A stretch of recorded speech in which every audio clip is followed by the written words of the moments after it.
បាទសួស្តីបាទនេះថត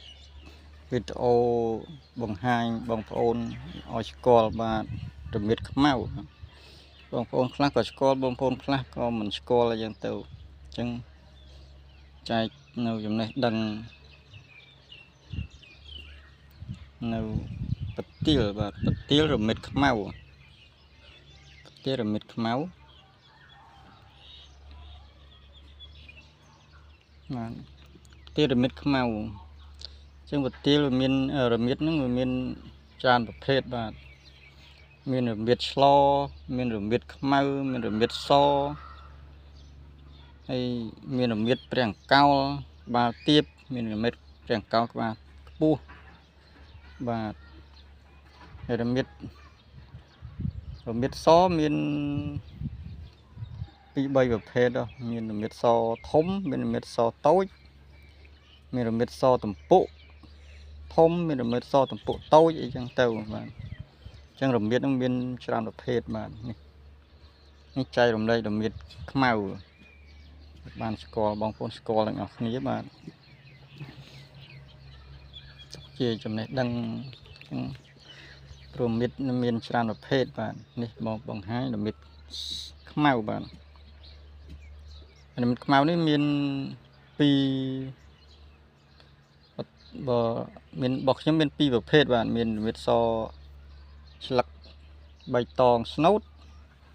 ដើមក្រហមបាទដើមក្រហមបាទហើយមើម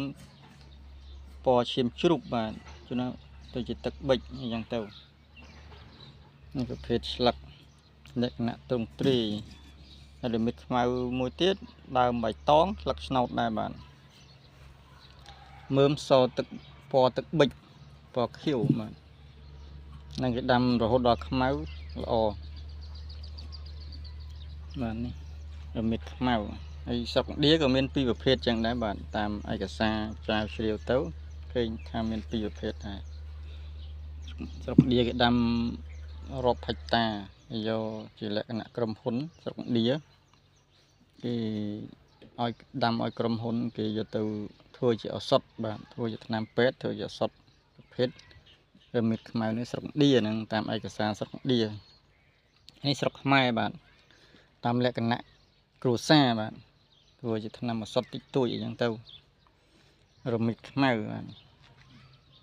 ហើយរមៀតខ្មៅនេះអត្ថប្រយោជន៍ច្រើនណាស់បាទ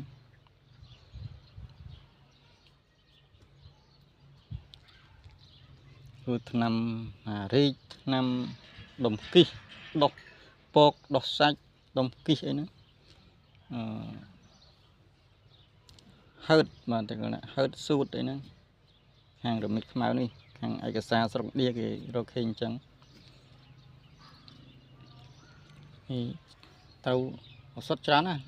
ប្រភេទរមៀតខ្មៅសារធាតុក្តៅបាទមិនមែនសារធាតុត្រជាក់ទេបាទសារធាតុក្តៅដូចជាដងបាតអីហ្នឹងបាទនេះរមៀតខ្មៅបាទអញ្ចឹងចែកជូនបងប្អូនស្គាល់ទាំងអស់គ្នាបាទរមៀតខ្មៅអញ្ចឹងសូមអរគុណ